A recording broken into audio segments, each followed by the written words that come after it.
Olá, estamos começando a nossa live de hoje. Agradeço aos 574 mil inscritos no meu canal, né? E sempre digo, você que gosta do conteúdo, das entrevistas, das lives, da perspectiva crítica, analítica e propositiva desse canal, indique a uma amiga, um amigo. É fácil, blog do Vila, Marco Antônio Vila, diga para ativar o sininho, que são as notificações, colocar like no que vocês gostarem e usar como vocês bem fazem a página dos comentários.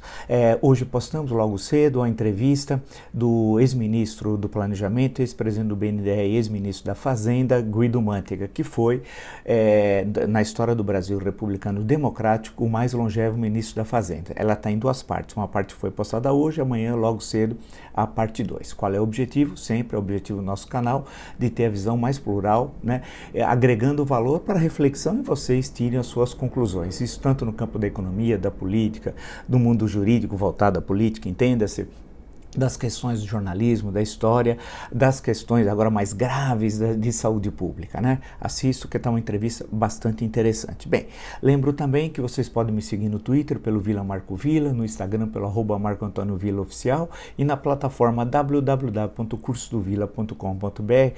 Lá vocês encontrarão todas as informações sobre os 3 cursos que nós oferecemos: História Política das Constituições Brasileiras, História da Ditadura Militar no Brasil e o que é fascismo. Basta acessar www.cursodovila.com.br. Passando todo o noticiário, como de hábito, né? Tem questões que são muito importantes. Por exemplo, vale a pena olhar o jornal Estadão, né? O Estado de São Paulo, que tem uma matéria, a matéria de capa justamente sobre o atraso da vacinação deve custar ao menos 150 bilhões de reais ao PIB do país, né? Com 70% dos brasileiros vacinados até agosto, a economia poderia crescer 5,5%, mas com o patamar previsto só para dezembro, quer dizer, só em dezembro desse ano teremos uma possibilidade, toda a população vacinada, então isso deve ser reduzido em 2 pontos percentuais. Nesse caso, de acordo com a matéria do jornal, seria um crescimento positivo de 3,5%, que eu acho aqui, e tenho conversado com muitos economistas, algo muito otimista, mesmo recordando que não fecharam os dados de 2020, mas tudo indica que o crescimento negativo do PIB em 2020 tenha sido de 4,5%, o que é um resultado pavoroso, desastroso. Então a questão que nós sempre falamos tantas vezes, que não há recuperação econômica sem a imunização em massa, sem a vacinação em massa da população. A grande questão é que dificilmente ocorrerá aqui até agosto, porque não há vacina. O governo federal, né, as vacinas que eram para comprar de outros laboratórios não foi feita no momento devido, como o caso da Pfizer em setembro do ano passado, que poderíamos ter condições de desde dezembro já ter começado a vacinação. Isso não ocorreu pela incompetência, inépcia, tanto primeiro, claro, do presidente da República, Bolsonaro, depois o Pazuello, ministro da Saúde. Mas, tem de ser lembrado que não é só incompetência. Incompetência nós tivemos muito ao longo da história do Brasil. Não, é uma visão de mundo nazifascista, né? Que desqualifica a vida, que despreza a vida, que assume toda aquela a construção de fake news. Se o Goebbels tivesse na internet, vocês imaginam o que seria, né? Toda aquela visão de mundo, do tal de globalismo, que a vacina era um vírus chinês, era uma conspiração da China contra o mundo, tudo aquilo que eles vocalizaram. Ele, o Bananinha, o ministro da Saúde, ele teve 3, no ano passado, o ministro das Relações Exteriores, aquele que após os palavrões ditos na churrascaria na semana que terminou em Brasília, naquele momento horrível da vida política brasileira, um dos mais baixos, o marginal Bolsonaro, porque ele é um marginal. Nós temos de colocar as pessoas nos seus devidos lugares. Nós estamos falando de um nazifascista, de um criminoso que vai sentar no nosso tribunal Nuremberg. Aí não é deixar a história analisar, não, a história vai fazer isso. A justiça, ele vai ter de sentar junto com todos os criminosos da caterva bolsonarista que levaram à morte já de 200 e nós já estamos chegando à morte de 225 mil brasileiros e brasileiras. Então o que ele falou na churrascaria, aquelas coisas baixas, marginais, que eu não vou repetir aqui, o Ernesto Araújo aplaudia e gritava mito, mito, mito. Então toda aquela visão que eles tinham de política internacional, da questão da Covid-19, agora o Brasil está vendo o resultado daquilo que nós anunciamos que aconteceria. Desde o ano passado, e o arquivo no canal demonstra isso. Portanto, teremos sim uma queda, o PIB vai sofrer muito esse ano, e a situação, eu vou comentar durante esse nosso encontro, deverá ser muito mais grave, será muito mais grave grave do que apenas, entre aspas, a perda de 150 bilhões de reais no PIB, né? A questão que se coloca, eu estava passando aqui o noticiário importante também, a questão, vou só dar um toque no ponto da Folha de São Paulo, né? Naquelas saídas dele de moto, sempre igual, sem a máscara, fomentando aglomerações, tudo aquilo, ele continua o mesmo. O Bolsonaro de 2021 é o Bolsonaro de 2020. Então, portanto, 2021 vai ser a parte 2 de 2020. Potencialidade e a tragédia vai ser potencializada em relação a 2020. Aguardem. E olha o que nós falamos aqui. Aconteceu. Ele encontra diz que o Pazuello fez uma excelente gestão, é um tremendo de um gestor, expressão literal do Bolsonaro, um tremendo de um gestor, e aí resolveu atacar um jornalista quando o presidente foi questionado por que faltou oxigênio no dia 14 de janeiro se o governo havia feito tudo o que podia, conforme ele havia dito minutos antes nessas entrevistas improvisadas. Ele respondeu o seguinte: "Ô cara, eu conheço você. As suas perguntas são sempre hipócritas. Hipócritas têm a tua cara." Repetindo, olha o comportamento e como é recorrente o comportamento de violência contra a imprensa. Vídeo episódio da churrascaria, vídeo as lives, né? E todos os episódios, isso para não retroagir a fatos que nós já comentamos aqui no nosso canal tantas e tantas vezes. Notem, ele disse: "Ô cara", isso é linguagem de marginal. É que ele é produto da marginalidade lá carioca. Ele é um homem da marginalidade. Ele não foi, passou brevemente pelo exército, muito breve, ficou na política parlamentar o dobro do que passou no exército de tempo. E ele é produto dessa marginalidade, é um homem marginal, é um homem do crime, sem exagero. Basta ver o que foi feito na Alerj, no gabinete de Flávio Bolsonaro, e ele tem a sua atuação constante, é um homem íntimo de assassinos do Rio de Janeiro. Essa linguagem, e eu disse no Jornal da Cultura dessa semana que passou, né, que nem o Fernandinho Beiramar tem. Mas olha a linguagem vulgar e de violência. E aí vem o nazifascismo implícito. "Ô cara, eu conheço você. As suas perguntas são sempre hipócritas. Hipócritas têm a tua cara." Então, esse é um dos pilares da tragédia que potencializada em 2021. Os sistemáticos ataques à imprensa e ameaça aos profissionais de imprensa. Isso vai acabar mal. Isso vai acabar muito mal. Nessa história toda, eu acho que vale a pena dar uma olhada na Folha de São Paulo, do Marcelo Leite, que diz o seguinte: no Brasil tem 10% das mortes da Covid-19 no mundo, quando o Brasil tem 2,7% da população. Repetindo, no Brasil, 10% das mortes mundiais, lembrando que o Brasil tem 2,7% da população mundial. Daí, não precisa ser um grande gênio para saber qual é a conclusão que nós devemos tomar. Isso está claro, né? Está explícito o significado disso, o desastre da política de crime de lesa humanidade cometido pelo Bolsonaro e todo o socaterva que está lá no governo. E disso tudo, né, eu passei também pelos blogs, a preocupação, e agora o Maia veio falar que o país corre um risco de ruptura institucional. Se corre um risco de ruptura institucional, eu pergunto, ainda o presidente da Câmara dos Deputados, será até o dia 1 de fevereiro, próximo, portanto, a pergunta que eu faço a ele é o seguinte: por que então ele não abriu? Tem mais de 60 processos de impeachment, por que ele não aceitou um deles e abriu uma comissão e seguiu o rito que foi determinado em 1992 e repetido em 2016? Por que, deputado Rodrigo Maia? Se corre risco de ruptura institucional e o senhor nada fez, o senhor foi conivente. Está sendo conivente, isso também é um crime, o senhor sabe, porque determina a Constituição, o Código Penal, etc. Mas vamos falar da Constituição, isso está muito claro. Então isso significa mais um mal perdedor daquele que não conseguiu emplacar seu candidato, e falaremos disso daqui a pouco, e aí então sai, né, chutando tudo que encontra pelo caminho. Se tem risco, por que o senhor não abriu um processo de impeachment quando tem mais de 60 na sua gaveta? Vamos continuar.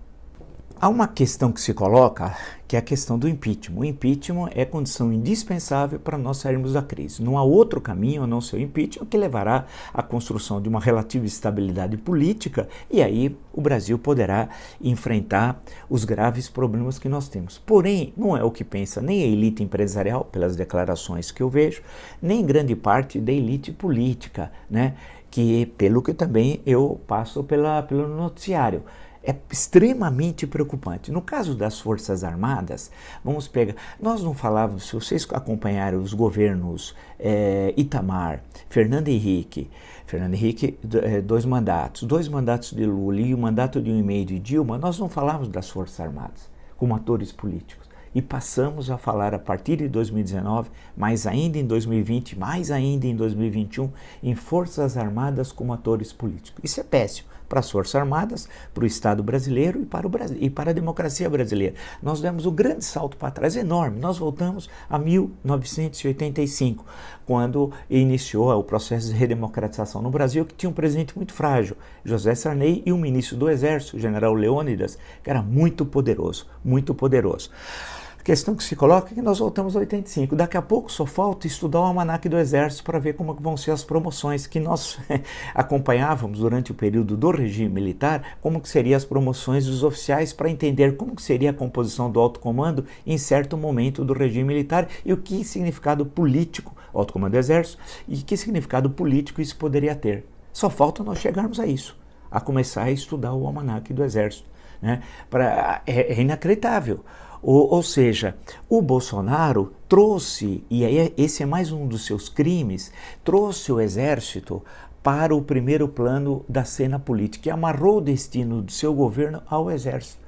Quer dizer, se ele fracassa, não é ele, nazifascista, mas é o Exército, especialmente. As outras forças também, Aeronáutica e Marinha, mas especialmente o Exército. Foi a armadilha que ele construiu, fazendo com que, trazendo muitos oficiais da reserva, são milhares que hoje fazem parte do governo, milhares que passaram a ter um aumento salarial da renda bastante considerável, porque muitos os que estão na reserva têm o soldo de aposentado, né? E mais o que estão ganhando participando do governo. Então ele comprou os oficiais da reserva e comprou também os oficiais da ativa, parte deles, o Pazuello está na ativa. Não é possível exercer uma função de ministro da Saúde estando ativa, continua. E comprou parte desses da ativa aí com a aposentadoria, a reforma da Previdência teve o privilégio dos militares, né? E eventualmente com concessões de recursos, verbos, e empregando familiares de oficiais do Exército, da ativa, né? Então ele comprou as Forças Armadas dessa forma, para o seu projeto nazifascista que racha, destrói o Estado Democrático de Direito construído a partir de 5 de outubro com a Constituição de 1988. E isso é uma coisa importantíssima, porque você tem um processo de desmonte do Estado. Em 2 anos ele desmontou o Estado edificado a partir de 1988 com muitas dificuldades, com muitos problemas. Ele foi fazendo esse desmonte e ao mesmo tempo desmoralizando a democracia. Isso vai ter um custo para o país que vai demorar muitos anos para nós reconstruirmos o Estado e fazer com que a democracia seja entendida pela população brasileira, não como um elemento, um obstáculo para solucionar os problemas, mas como um facilitador, porque ele fez o contrário. Ele desmontou a estrutura de Estado, desmoralizou a democracia, criou um problema sério nas Forças Armadas, que elas vão ter de ser recuperadas para a democracia, e também reestruturadas, inclusive o ensino militar, e um outro fator importante que ele tem feito em 2 anos, que vai ser um problema, as polícias militares. Nós abandonamos uma discussão importantíssima que tínhamos em certo momento da nossa história com a redemocratização, que era a fusão de polícia militar e polícia civil. Abandonamos essa discussão. Todos os países democráticos do mundo, você não tem polícia militar e polícia civil. Polícia militar fazendo tarefas de polícia, propriamente dito. Você tem a fusão disso numa polícia só. Aqui não, né? Seria um caminho. Era uma discussão que no início da democratização estava colocada. Isso foi abandonado. Não só foi abandonado, e por vários governos, não só por esse, mas Esse tem um fator importante. Ele fomentou a quebra da hierarquia, né, nas polícias militares. Elas estão insubordinadas. Não há nenhum governador em nenhuma das 27 unidades da federação que efetivamente são comandantes das PMs. Nenhum. São Paulo, Rio, Minas Gerais, Rio Grande do Sul, Pernambuco, Amazonas, Distrito Federal, nenhuma das unidades federativas, nenhuma. Elas estão insubordinadas. Hoje as polícias militares, elas são bolsonaristas. E isso vai ser um problema, porque com a redemocratização passaram várias décadas, mais de 3 décadas, e não houve uma conversão das polícias militares aos valores da Constituição de 88. O que aconteceu? Governadores optaram, São Paulo é um exemplo, por conciliar. Tinha um ou outro coronel democrata, você colocava muitas vezes como comandante ou em algum posto e ia levando. Mas as polícias militares continuaram quase que em tótum iguais, como se estivesse no regime militar, cometendo violências idênticas àquelas que cometeram durante o regime militar e não incorporaram efetivamente os valores constitucionais de 88. Podia ter disciplinas, como tinha, eu creio que no São Paulo, por exemplo, tem na Academia do Barro Branco, mas aquilo entrava pelo ouvido, saía para o outro, porque não havia cobrança. Não havia cobrança.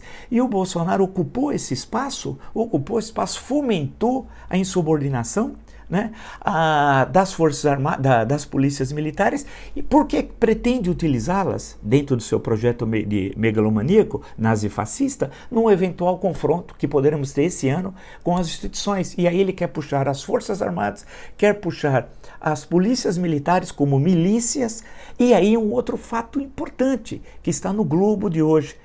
Essa política belicista irresponsável do criminoso Bolsonaro, o armamento em poder dos civis ultrapassa 1 milhão.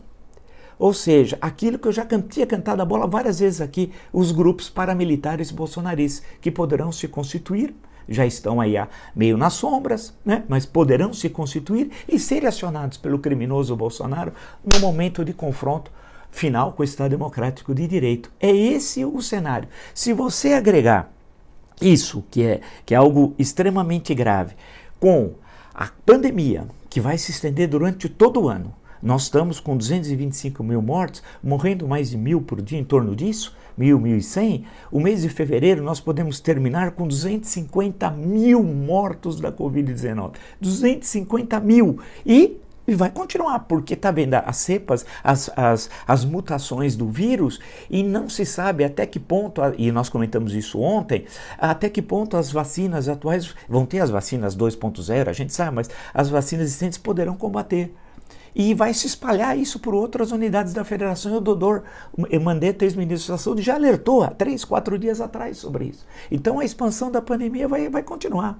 E ele vai continuar, Bolsonaro, agindo contra o uso de máscaras, o distanciamento, a vacina. O que ele fez em relação à vacina é crime de lesa humanidade. Esse homem tem de sentar no banco dos réus. Não é vingança, é justiça. Ele é um assassino. Ele tem as mãos sujas de sangue. Bolsonaro é um assassino, ponto final, não tem desculpa. Né? E o que ele faz, o que ele age, como ele desconsidera essa maior tragédia sanitária da história do Brasil. Continua de moto, de jet ski, continua fomentando aglomerações por onde passa, né? E desconsiderando todas as medidas sanitárias. Então você junta a extensão da pandemia durante todo o ano, o reflexo na economia, a destruição de micros, pequenos e médios empreendedores, vai ser um desastre. Já é um desastre, será maior ainda. Esse primeiro trimestre, como eu previ, vai ser sombrio, em termos econômicos, sombrio, né? E aumentando a taxa de desemprego. E lá na frente, podemos ter o caos social. É esse o cenário desenhado. O caos está claro, está presente aí. Não é só o que o Rodrigo Maia falou, risco de ruptura institucional. Vamos ser claros, quem está produzindo esse caos é o Jair Bolsonaro. Então você precisa dar o nome. E tem um remédio para isso, único.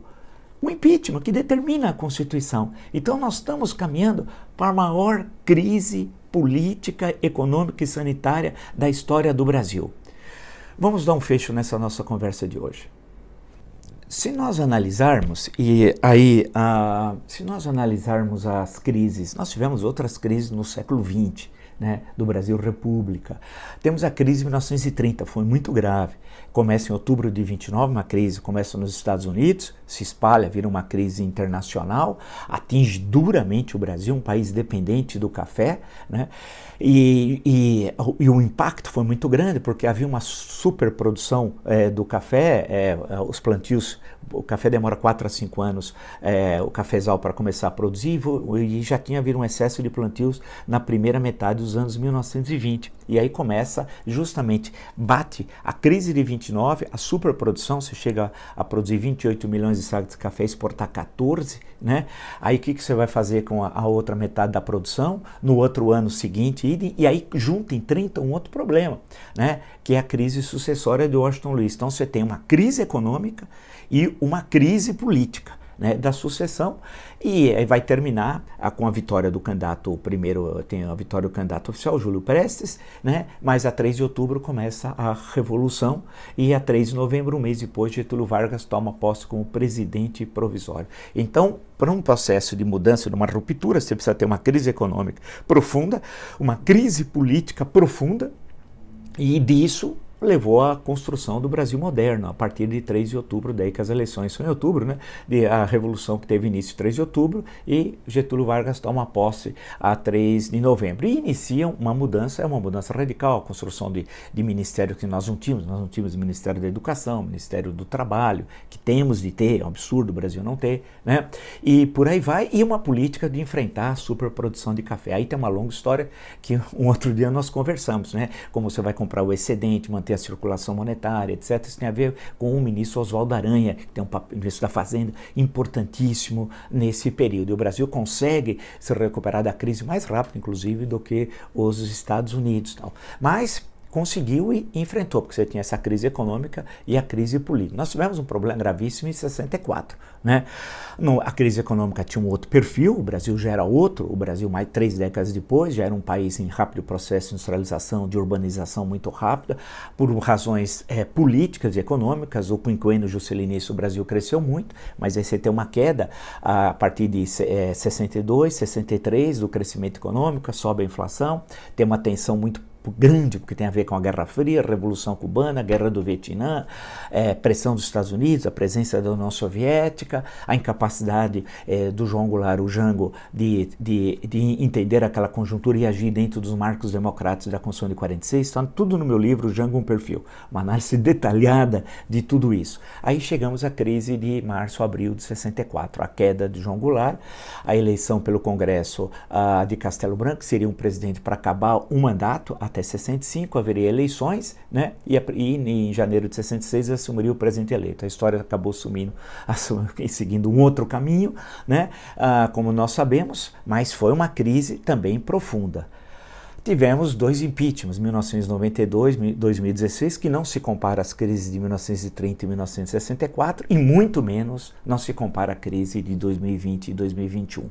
Aí que é a questão. Essa crise que nós estamos vivendo, ela é mais profunda que 1930, ela é mais profunda que 1964, porque ela combina diversas crises. Então forma um caldeirão que vai explodir. Isso aqui não, se continuar nesse ritmo, infelizmente a tendência é essa, esse país vai explodir. Porque de um lado, nós temos, tal qual os acontecimentos históricos que eu citei anteriormente, você tem uma crise econômica profunda, a segunda década do século XX, a renda per capita ficou estagnada. 2020, no ano de 2020, o último ano da segunda década, a expectativa de vida caiu 2 anos, foi o pior resultado desde 1940, há 80 anos, né? E além de tudo, o que tem a ver com IDH, os que chegam à pobreza, os que estão passando fome, em suma, o número é alarmante, são milhões. Portanto, é uma crise econômica muito profunda num país que se desestruturou economicamente. Não tem ministro da Economia, não tem equipe econômica, não tem projeto, não tem nada. Você vai empurrando a crise com a barriga. Então é uma crise econômica muito mais profunda, né? Apesar que temos condições. Por outro lado, por isso que a dialética é bom olhando para isso. Ela é mais profunda do que 1930 e 1964, muito mais profunda, mas nós temos condições de sair dessa crise de forma muito mais eficaz do que em 1930, do que em 1964. E mais rápida, desde que tenhamos direção e liderança para tal. Mas mas é a crise mais profunda. Em termos políticos, é uma desestruturação de toda a estrutura do Estado. E a questão militar, o partido militar, quem diria, hein, que o partido militar voltaria a estar presente? E o partido militar está aí. Então é um outro ingrediente. A crise sanitária, a permanência da crise sanitária, que nós não tivemos em 30 e em 64, uma pandemia como nós temos. Situação gravíssima, gravíssima. E a conjuntura internacional do Brasil, um país isolado, que não era em 1930, em termos diplomáticos, e que não era também em 1964. Eu estou dando alguns fatores só para mostrar que essa crise é a mais profunda da história do Brasil republicano. Então, a tendência é de termos um 2021 sombrio, né? De a recuperação não vai ser em V, como eu sempre disse e acertei, mas em U, um aumento da taxa de desemprego, especialmente no primeiro trimestre, a quebra de micros, pequenos e médios empresários, né? Sem auxílio emergencial, e tinha de ser feito se quisesse mantê-lo ou com valor inferior aos 600 ou aos 300, fosse 250, hipoteticamente, você tinha de fazer isso lá no ano passado, porque agora vai ter só você vai colocar essa discussão em fevereiro, vamos dizer que aprova em março, vai adotar em abril, e a tragédia anterior? Vamos esperar se adotar um auxílio emergencial que os militares não queiram também passar a mão, como passaram a mão no auxílio emergencial anterior, e eu não sei que providências tomaram. Foram milhares, né? Mas veja a situação, portanto, que nós estamos tendo, como ela é muito mais complexa, né? Muito mais complexa. Você tem uma crise política, você vai ter um Senado e Câmara controlados pelo Mandrião, pelo nazifascista, que vai tentar interromper qualquer processo de impeachment. O Arthur Lira já prometeu que ele não abre nenhum processo de impeachment, em hipótese nenhuma, ele diz. Vamos ver se a pressão das ruas, as ruas com aspas, porque as ruas vão ser as mídias sociais, as ruas, né, nesse processo vai ser diferente, tendo em vista a questão da pandemia, como é que vai ficar? Por isso que ele está jogando todas suas fichas no Arthur Lira, que deve ser eleito presidente da Câmara, é mais provável, né, para barrar qualquer processo de impeachment, porque de acordo com a Constituição, tudo começa lá. Recorde-se o artigo 51, compete privativamente à Câmara autorizar um processo de impeachment. Quem processa e julga privativamente é o Senado, no caso de crime de responsabilidade. O cenário, então você tem atraso na vacinação, vamos chegar ao final do mês de fevereiro, infelizmente, nesse andar da carruagem, próximo a 250 mil mortos, 1/4 milhão, a economia destroçada, sem ter uma política nacional de imunização, sem ter uma presença do mundo, aguardem a questão da Amazônia, a questão que envolve clima, meio ambiente, etc. As solicitações internacionais de uma política responsável de todos os países do mundo, um deles do Brasil. E isso vai ter mais um conflito, né? Temos a dependência da China, porque esse governo que atacou tanto a China de forma irresponsável, hoje depende da China, inclusive para ter as vacinas necessárias para enfrentar a Covid-19. Então, o cenário todo é esse. A grande questão é que nós não temos lideranças políticas, lideranças empresariais. A sociedade civil está acordando, mas muito lentamente, e temos um cafajeste na presidência da República. Além de cafajeste, ele conspira contra o Brasil com as medidas que ele toma ou se omite a tomar, e é um nazifascista destruindo tudo que foi edificado a partir da Constituição de 1988. Está na hora de parar isso rápido. Eu estou alertando, ele está produzindo a maior crise da história do Brasil republicano. E só há um caminho para pará-lo: o impeachment. Não há outro. E não adianta dizer, como eu li também agora no fim de semana, dizer que o impeachment desvaloriza o voto. É ao contrário, o impeachment valoriza o voto. O voto não dá direito para um presidente destruir o Estado democrático de direito. E o impeachment é a defesa do Estado democrático de direito. Ao contrário do que está no fim de semana de um assessor aí, de um suposto candidato a presidente da República. Vamos lá. Se você gostou dessa live e de outras tantas no meu canal, é blog do Vila, Marco Antônio Vila, avisa seus amigos, amigas, que não, caso não estejam inscritos, são 574 mil inscritos. No Twitter, Vila Marco Vila. Instagram, Marco Antônio Vila Oficial, e os cursos www.cursodovila.com.br. Amanhã nos encontramos. Até!